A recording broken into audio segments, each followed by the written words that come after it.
Já era uma crítica, de alguma forma, ao movimento de transformação do Partido dos Trabalhadores naquele período? Havia uma certa crítica à priorização do processo institucional.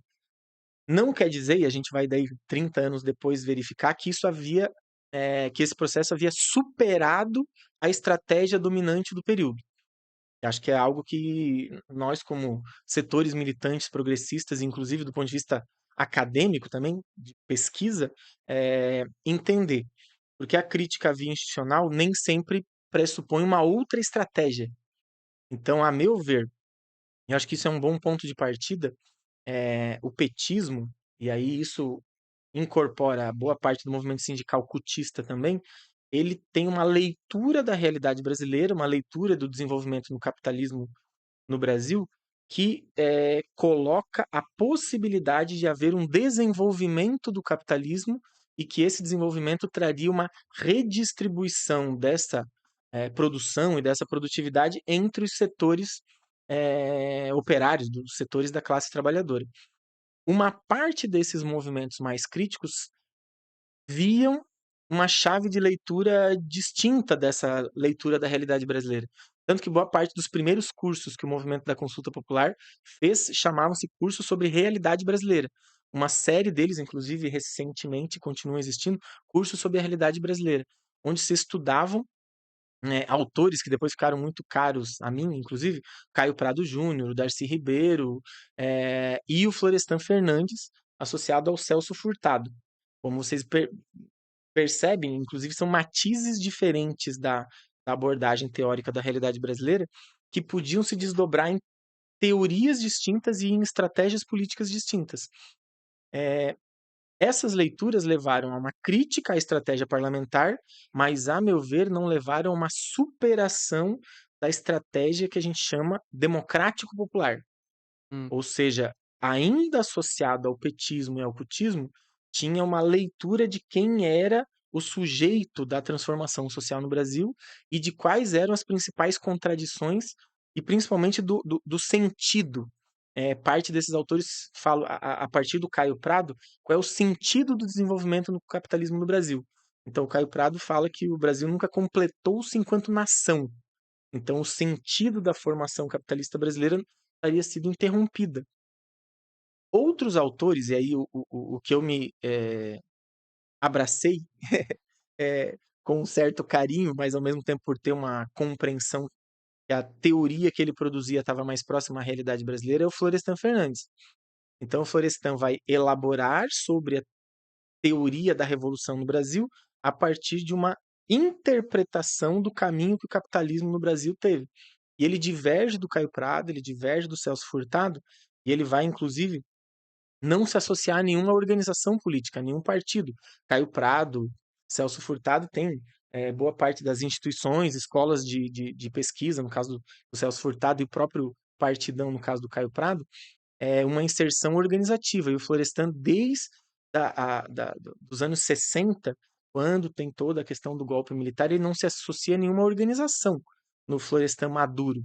Na juventude do Florestan, nos anos 40, 50, ele inclusive participou de um movimento trotskista, do PSR, Partido Socialista Revolucionário, que era de matiz trotskista. Depois que ele vai para a USP, se transforma num pesquisador, ele fala que ele nunca deixou de ser um militante, mas ele passa as tarefas de construção de uma ciência social crítica no Brasil.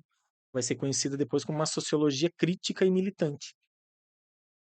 Faço esse regresso para falar que o Florestan, quando ele impulsiona essas reflexões dentro do movimento da consulta popular, ele também faz com que a minha leitura dele entre em conflito com a estratégia dominante do período.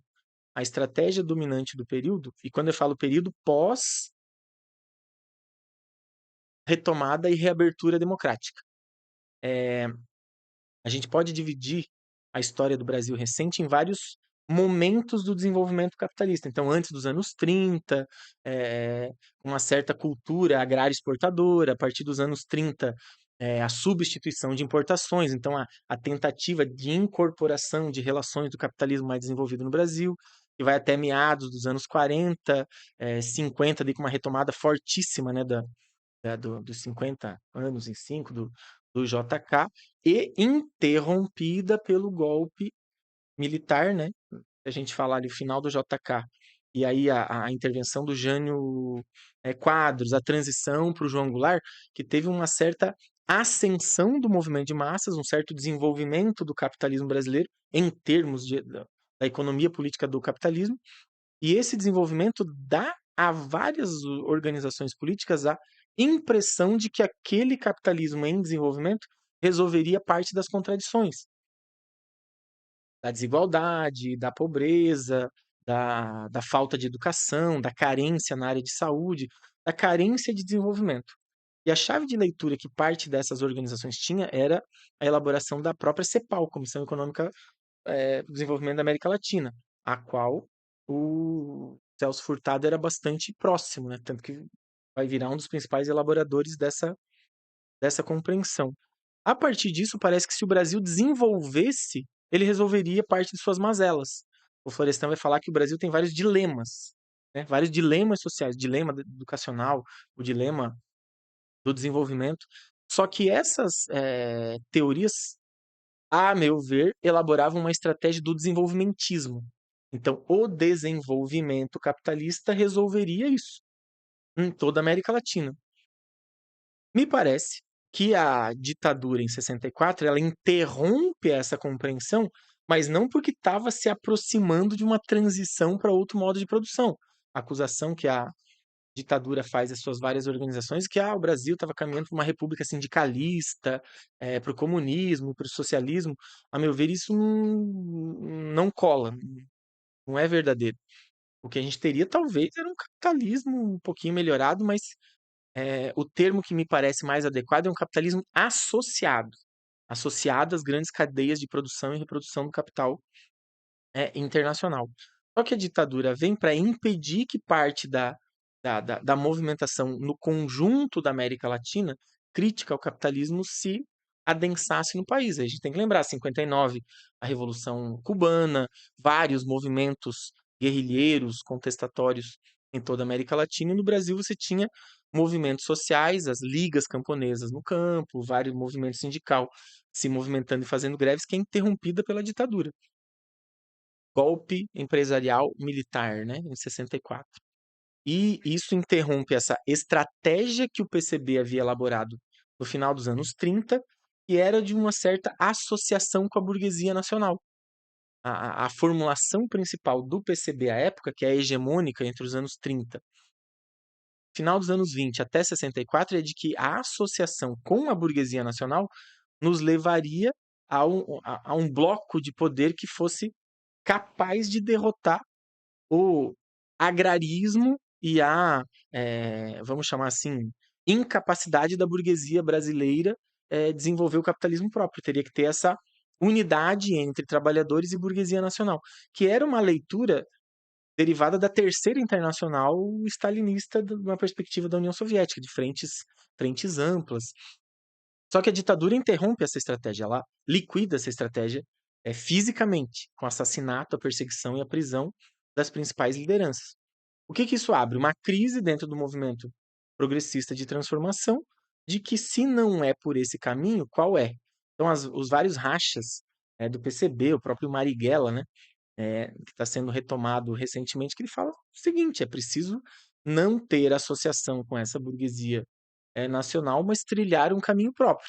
Então, durante a ditadura, a gente tem as várias divergências dos movimentos políticos, vários partidos, luta clandestina, luta aberta, associação por dentro dos partidos da ordem, trabalho subversivo que a ditadura liquidou. Só que, meados dos anos 70, 80, esse desenvolvimento que a literatura mais liberal burguesa no Brasil chama do milagre, né? Quando a gente não sabe explicar alguma coisa, a gente chama de milagre, né? A economia política dos trabalhadores explica isso, né? Uma forte repressão, um chicote cantando nas fábricas, obviamente que vai ter um milagre de produção de valor pela classe operária que está silenciada em suas lutas.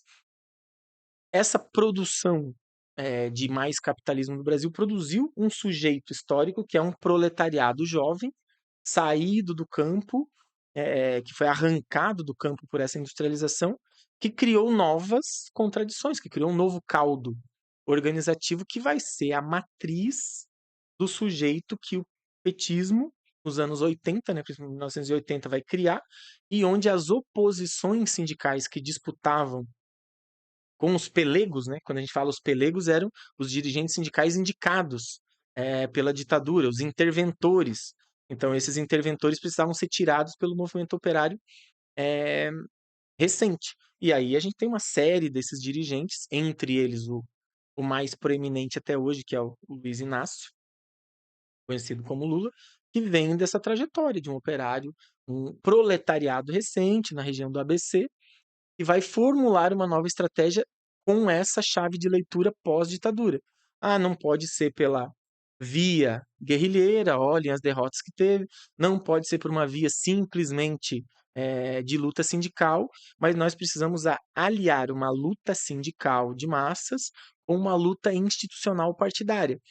É o que alguns autores chamam no Brasil, final dos anos 80, início dos anos 90, tem um artigo que fala da teoria da pinça, que é a teoria que o PT usa até hoje, junto com a CUT, de que dos dois lados se capturaria o poder no Brasil. O movimento sindical popular de um lado e o movimento político partidário disputando eleições por outro. E é o que a gente chama, e aí quando eu falo a gente chama, é um bloco crítico à estratégia democrático popular. Então, desde o final dos anos 90, várias oposições sindicais, várias frações e organizações dos partidos políticos de matriz progressista críticos entendem que essa opção pela institucionalidade acabou limitando muito a potencialidade transformadora dessas organizações.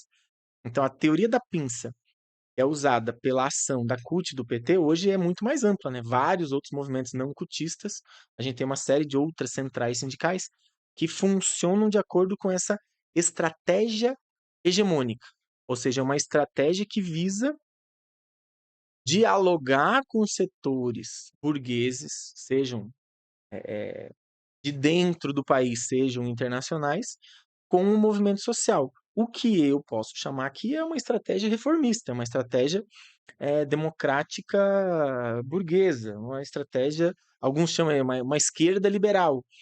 É uma esquerda que não consegue perceber como o anticapitalismo precisa estar presente como programa político para os trabalhadores. Por que eu estou te respondendo isso tudo? Para chegar que os final dos anos 90, início dos anos 2000, quando a estratégia da pinça dá certo por definitivo, quando elege o primeiro presidente da República, com Luiz Inácio, quando a estratégia se realiza.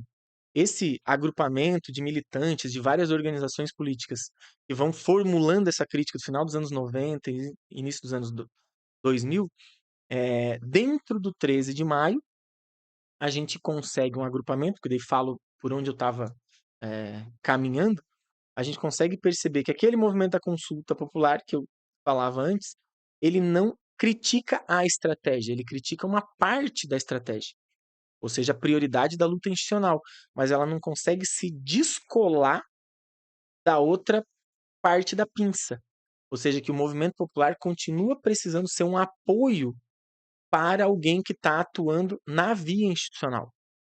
Então, a estratégia democrática popular ela é muito bem desenhada, porque ela coloca os sujeitos críticos do movimento social, do movimento popular, do movimento sindical, a fazerem parte ativamente da conquista do poder, mas o poder entendido como espaço estatal, como espaço institucional. Então, vários desses sujeitos críticos olham o seguinte: o poder não é só isso. Nós precisamos entender e retomar outras experiências de luta política revolucionária, anticapitalista, para poder verificar o padrão de uma mudança de estratégia. E aí sim é que entra parte da atividade de educação popular.